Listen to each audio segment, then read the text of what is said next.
En effet, il n'y a pas l'islam dans l'histoire de cet individu, c'est-à-dire qu'il n'y a pas une pratique religieuse importante, d'accord. Ce qu'on constate, c'est qu'il peut y avoir une radicalisation politique sans passer par la case de la pratique religieuse à l'extrême. Nous suivons des familles inquiètes. On a reçu beaucoup de familles dont les enfants étaient déjà partis en Syrie.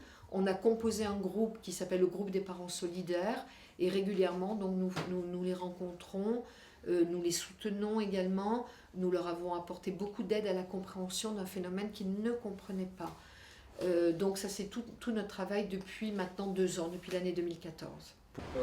Via les discours idéologiques qui sont beaucoup plus extrêmes chez les jeunes entre 15 et 35 ans. À notre avis, la guerre, elle se situe sur différents terrains.